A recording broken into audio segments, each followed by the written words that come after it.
Screening adult neurologic populations, tremors at rest, and proprioception.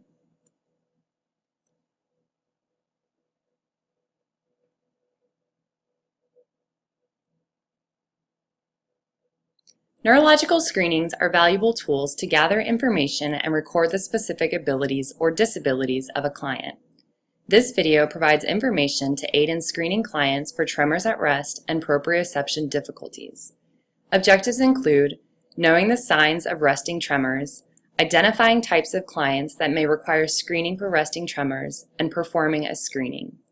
For proprioception, viewers will be able to know what symptoms or self-reported issues may indicate problems with proprioception, identify types of clients that may struggle with proprioception difficulties, and perform a screening. Neurological screenings are used by occupational therapists as a part of intake evaluations to determine baseline functioning and identify any deficiencies that may be affecting a patient's ability to participate in occupations or activities of daily living. Documenting these screenings is essential for maintaining records and tracking patient progress. It's important that occupational therapists understand how to select appropriate screenings and interpret the results. These screenings provide insight into underlying neurologic conditions and can provide guidance for intervention. Tremors at rest. Tremors at rest are involuntary repetitive motions that occur when the muscle is relaxed, such as when the hands are lying on the lap or hanging next to the trunk while standing or walking. Specifically, they occur when there is no contraction of skeletal muscles. The tremor often only affects the hand or fingers, but can be seen in the shaking of the entire limb or hand. The key point to this type of tremor is that upon initiating volitional movement, like carrying out a task, the tremor decreases or even ceases. However, as soon as the individual begins the task again, the tremor returns. This type of tremor is often seen in patients with Parkinson's disease. Other diagnoses whose symptoms include resting tremors are Wilson's disease, long-standing essential tremor, tremors due to alcohol withdrawal, or drug-induced Parkinsonism.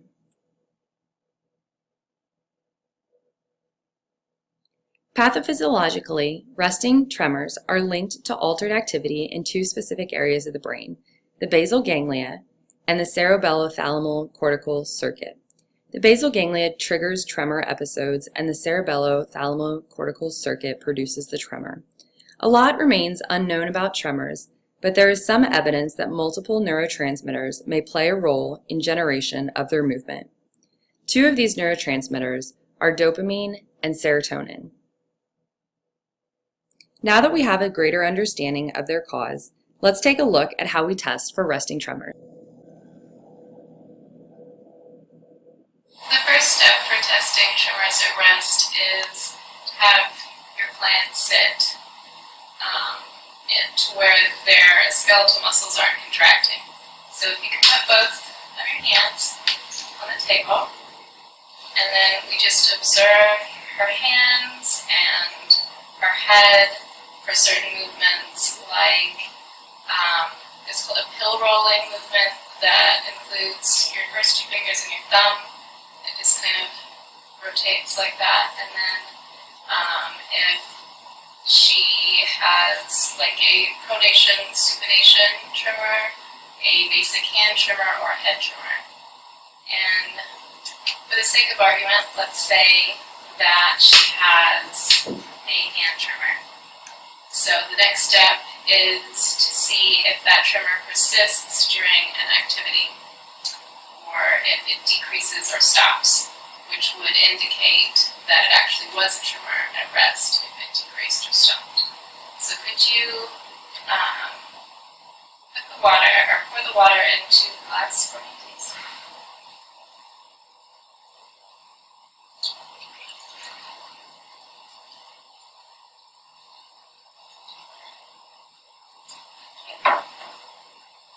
And then we'd like to do a second test just to be sure.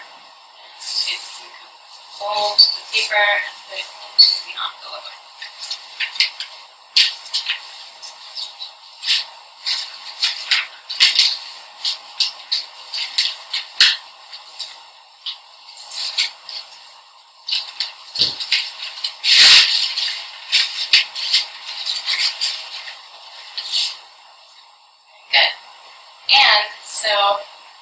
Since you did not exhibit any triggers during your activities, then we can officially say that the patient can be diagnosed with tremors at rest. As you can see, tremors at rest can be identified through a screening that requires the patient to perform an activity.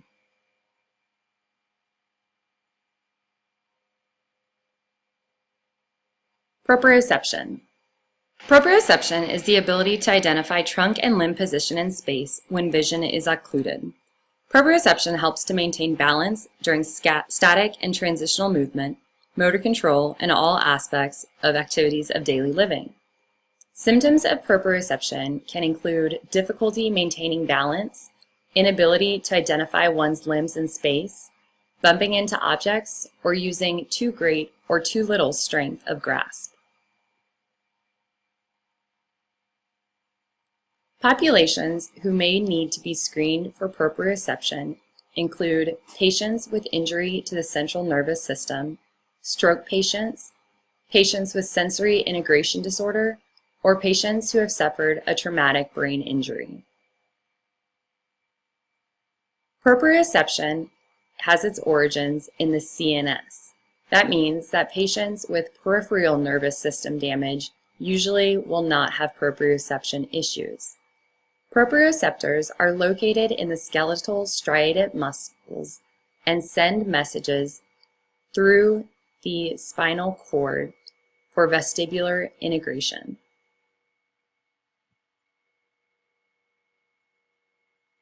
Here we can see a demonstration of a screening for proprioception deficiencies.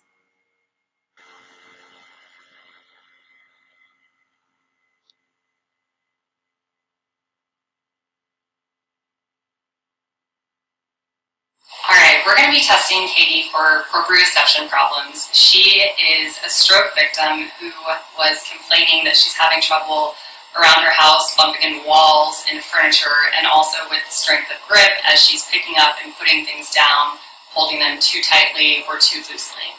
So to test your proprioception today, what we're going to do is a couple different tests with your arms. For these tests, I need your eyes to be closed so that we can be sure that you're just using your sensation within your muscles. So go ahead and close your eyes.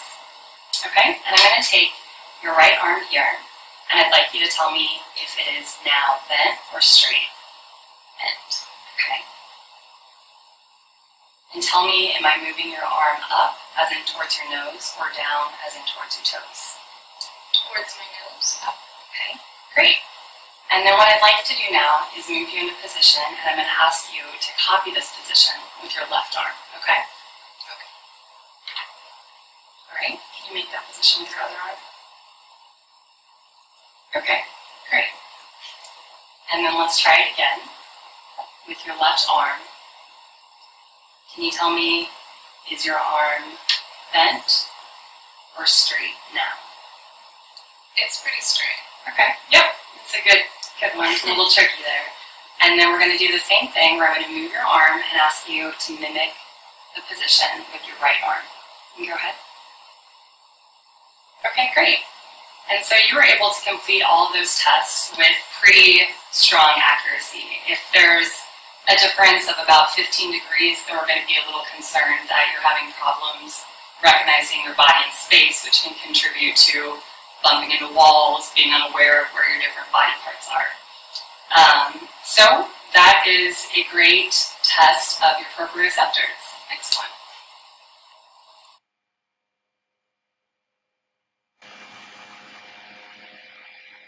So as you can see, proprioception can be identified through screenings that require the patient to identify their body's position and movement in space. Screenings take place with the initial evaluation based on the patient's diagnoses and the therapist's observation of the patient during functional activities. However, throughout treatment, it may be necessary to repeat screenings to test the effectiveness of interventions and to document the patient's progress.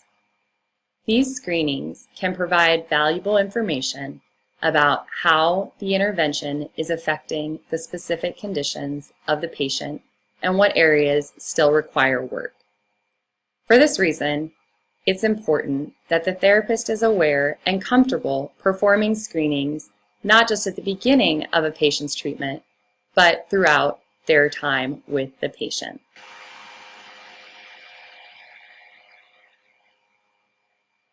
We hope this video was helpful in learning a little more about neurological conditions that may affect patients in occupational therapy treatment.